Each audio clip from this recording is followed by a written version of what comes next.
ধৰিব লাগিলে চহগুৰি বুলি ক'লে ৰিভিনিউ ভিলেজ আমাৰ চহগুৰি। কলাবাৰী সমষ্টিত পৰে। ক'ব লগা কি আৰু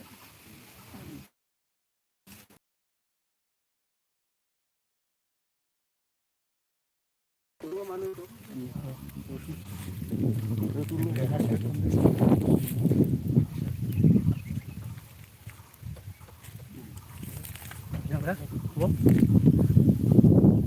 আমাৰ ককলাবাৰী জ্ঞান ধৰ্ম সমাজৰ পৰা আমি আজি ইয়াত উপনীত হৈছোঁ। আমাৰ পহুমৰা নদীৰ ওচৰত আমাৰ ঠাইখিনিৰ নাম হৈছে আমাৰ ২ নং চহগুৰি, লগতে বেকতে ধেৰনাও পৰে, লগতে বুনমাজাও পৰে। গতিকে এইটো আমাৰ যিটো নেকি নদীৰ ভাঁজ, এই ভাঁজটো আমি বহুদিন আগৰ পৰা তাৰমানে লোকপাতি দিয়াৰ এটা সিদ্ধান্ত হৈছিল।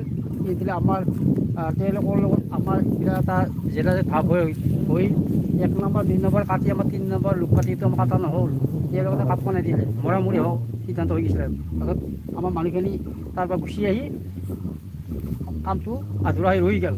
সেইভাগে আমাৰ যিখিনি লোকপাতি নহয় বিনিময়ত আমাৰ ইয়াৰ পৰা ১৫-২০ ঘৰ মানুহ স্থানান্তৰ হ'ল। কিছুমান অঞ্চলি গৈছে, কিছুমান টুকুৰা গুচি গৈছে, কিছুমান মানে ইফালে বৰলা গৈছে।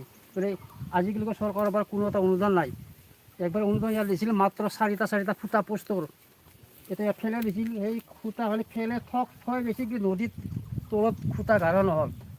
এইটো বাস্তৱ প্ৰমাণ এইবিলাক আছে। আৰু লগতে যিবিলাক পিষ্টিঙৰ কিবা হওক বুলি কৈ পেলাই আজিকালি কোনো এটা কামৰ আঁচনি একো নহ'ল। গতিকে সেইকাৰণে আমি জ্ঞান ধৰ্ম সমাজৰ পৰা আমি ততালৈকে অবৰ মৰম চৰকাৰে যাতে এইবিলাক কাম ততালৈকে কৰি দিয়ে, তাকে আমি আশা ৰাখি আমি আমাৰ জ্ঞান ধৰ্ম সমাজৰ লগতে ২ নং চহগুৰিৰ পৰা আমি বিনম্ৰ অনুৰোধ কৰিছোঁ।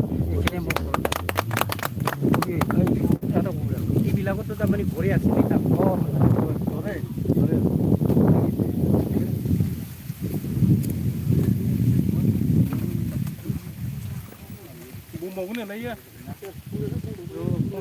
কৈ থাক মই এইটো কথা জানো, আগতে আমাৰ এই ভাতটো কটা কাৰণে সিদ্ধান্ত হৈছিল।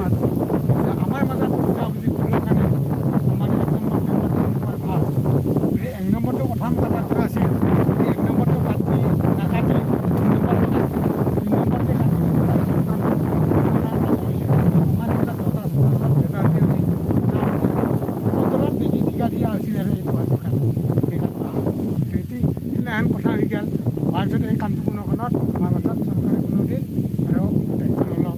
আৰু যিটো এটা পাত দিলা, পাৰৰ কিন্তু একো নাহিলে তাৰমানে খুটা আনে পাত ফেলেহে তোলা, ঠিকাদাৰে পইচা এটা ওলাই নেকি এনে খালা। কিন্তু চৰকাৰ তাৰ একো ব্যৱস্থা নহয়।